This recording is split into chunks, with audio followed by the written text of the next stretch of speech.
Hey, what's up, everybody? Welcome back to another episode of Let's Talk Herps. I'm your host, Steve Lewis. And listen, I'm sorry to be in the car. I'd like to say I'm on my way to the Pomona Reptile Show, but that was last weekend and I had to miss it, unfortunately. There is a lot going on in 2025. So some of you may be aware, obviously, of the fires out in California. I'm safe from them, but that doesn't mean that I wasn't out working a lot at one of the equine resource centers to help out homeowners and that sort of thing too. So it was for work. It wasn't noble or anything like that. But it was exhausting, and it caused me to rest instead. But I'm also moving house, so that's why I'm doing it here. My house is in disarray. There's boxes everywhere. The snake room is coming down. I got to take it apart and move it to another place, a bigger room, which I'm excited about. I had a video pinned up for you guys in December, and it was a sad one.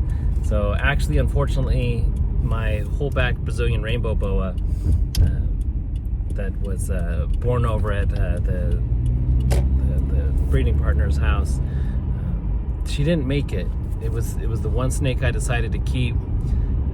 I had two left in the rack, one for a customer that just hasn't picked it up yet, and then my baby that I named Ahsoka. You got to see her in the arena test that we did earlier, and she passed, and it took a while to get necropsy results, and ultimately what they found was, could be anything. The one thing they found was that her liver was pale. And I said, well, possibly some jaundice that she was born with and just didn't ever thrive. And that makes a lot of sense, because the reason I picked her as my whole-back was because of her super calm personality. She didn't strike defensively. She actually ate pretty well, which is kind of surprising for a sick snake, but not surprising for a boa.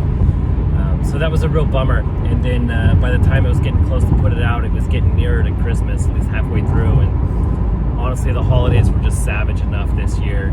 We dealt with a lot of loss in 2024 that I felt like I didn't need to put out a sad video about my baby snake dying just before Christmas. It just wasn't the vibe. So I took a break off, took the month off, and took a nice break from YouTube. So I missed you guys. I missed posting videos and updates and sharing with you that awesome stuff. But it wasn't the right moment, and it allowed me some free time, which was great, because we found this great house that we're moving into, and I'm super excited about that. It is going to keep things going a little slow on the channel for a little bit. I hope to be back up and running full steam like mid-February, early March, and that sort of thing. So thank you for those of you who stick around until then. It is super appreciated. But I just wanted to jump on here and say Happy New Year. Sorry I missed all my friends over at Pomona. I saw a lot of pictures. Riley's Reptiles, Adam Wickens, a lot of folks that reach out reptiles, people that would have been neat to go over and high five a little bit. But oh well, the Super Show comes back in the summer. I'm planning some other reptile adventures this year too, so it should be really, really fun. We should have some good stuff on the channel. I got a few people who we've been pushing off interviews with, just pushing off, and hopefully we'll get those cracking up too. So it should be really fun. I've got some fun things that I want to go over and share about my snake keeping journey and that sort of thing too. But the loss of the whole back was it was a real big blow. I had so many plans. That was the first litter of anything that I've ever been a part of. I feel like I didn't produce it because it wasn't at my house, but it was just a real bummer to lose her. It was just a total surprise. I opened up the bin one morning and everything was in there moist as it should be, warm, but not hot. Like a hot side of 81 degrees, nothing dangerous. And she was just dead, and the other animal right next to her in the rack was perfectly fine and hasn't shown any signs of anything. She's still eating great and growing nice and slow and waiting for her owner to claim her. So that one that's left is Barris, for those of you who knew their names. And it's still nice to see her. I'm still working with her a bit.